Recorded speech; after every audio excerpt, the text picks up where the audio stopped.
जय हिंद दोस्तों। तो आज हम लोग बात करेंगे बिहार पैरा मेडिकल में काउंसलिंग के थ्रू, ठीक है, जिन्हें फार्मेसी जो कॉलेज मिलेगा उनके बारे में कि कितने रैंक पे आपको फार्मेसी मिलेगा। तो हम लोग रैंक देखेंगे। ओके, तो आगे बढ़ने से पहले क्या करना है, आपको इस चैनल को सब्सक्राइब कर लेना है। ओके, शेयर करना है। ओके, और लाइक बटन पे हिट करना है। तो हम लोग आगे बढ़ते हैं। तो ये कॉलेज कहाँ पे है आपको पता होना चाहिए। कॉलेज कहाँ है, अगमकुआं। यहाँ देख सकते हो, government pharmacy institute Agamkuan, Gulzari Bagh, Patna 7 Agamkuan के पास है, जो कि गाय घाट से लगभग 2 से 3 किलोमीटर पे अगमकुआं है। ओके, तो यहाँ देखते हैं हम लोग, ये रहा आपका रैंक। ओके, तो अगर यूआर से जिनका रैंक 5 से 230 तक, यानी कि 5 से 230 तक का जो बंदा था, उन्हें फार्मेसी प्रोवाइड किया गया लास्ट ईयर। ओके, तो फार्मेसी लिखित रैंक था जनरल के 5 से 230। अगर वही बंदा अगर एसटी से, कोई अगर एसटी से, उनका रैंक 747 से लेकर 747 तक होना चाहिए, यानी कि उन्हें उनके लिए सिर्फ एक सीट है। ठीक है, अगर जो भी पता है आपको, जनरल के अलावा अगर आप SC, ST, OBC, EBC, RCG, जो भी हो आपका कैटेगरी, तो जनरल के अलावा आप अगर आप दूसरे कास्ट से हो, एससी, ईबीसी, ओबीसी से, तो आपके पास 2 रैंक होगा। एक जनरल का रैंक आपके पास होगा और एक अपने कास्ट में होगा। यानी कि आप ईबीसी से हो तो आपका ईबीसी में कैटेगरी होगा कि ईबीसी में आपका कितना रैंक है। तो ये जो जितना रैंक है, ठीक है, ये रैंक है जनरल का।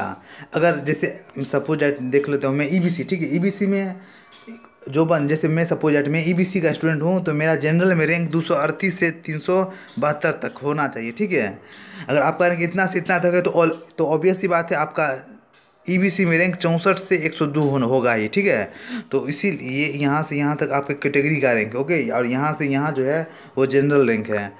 तो ईबीसी का पता है, ईबीसी आप कोई भी कैटेगरी से बिलोंग करो, आपका जनरल एक होगा, यूआर रैंक होगा ही।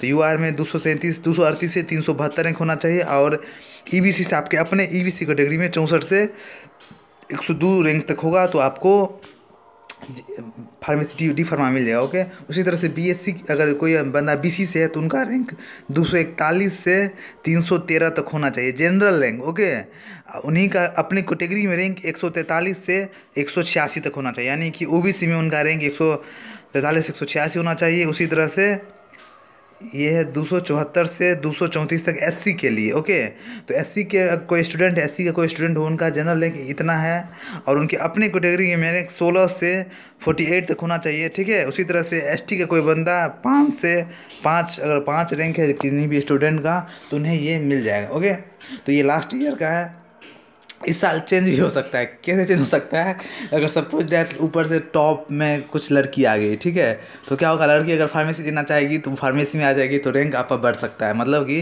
तो ज़्यादा रैंक पे भी हो। लेकिन ऐसा बहुत कम चांस है। क्यों? क्योंकि लड़की में जिसका टॉप रैंक आएगा वो डी फार्मा नहीं ही करेगी। हाँ, 1000% गारंटी है कि वो नहीं करेगी। क्यों? क्योंकि वो जीएनएम करेगी। मैक्सिमम लड़की जो फॉर्म फिल करती है वो किस लिए, जीएनएम के लिए, एएनएम के लिए।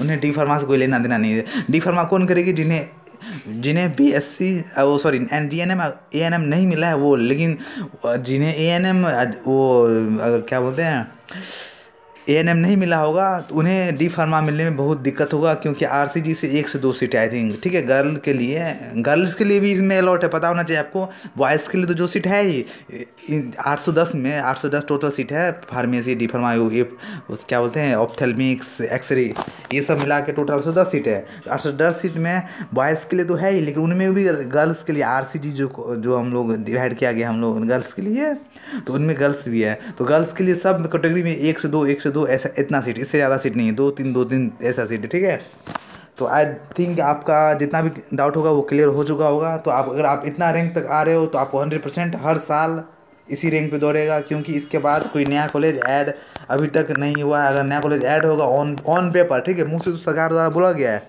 लेकिन अगर ऑफिशियल जिस समय डाटा रिलीज होगा उसके बाद आपका, क्योंकि सरकार बोलती तो बहुत है, करता कुछ नहीं है, इसलिए जिस समय डाटा रिलीज कर दिया जाएगा नोटिफिकेशन गवर्नमेंट के द्वारा कि एक और फार्मेसी कॉलेज बन चुका है, उसके बाद आपका रैंक और ज़्यादा हाई होने पे भी आपको कॉलेज मिलेगा। ठीक है, तो मिलते हैं हम लोग फिर नेक्स्ट वीडियो में। गॉड ब्लेस यू ऑल, तब तक के लिए गुड बाय, साइनिंग ऑफ।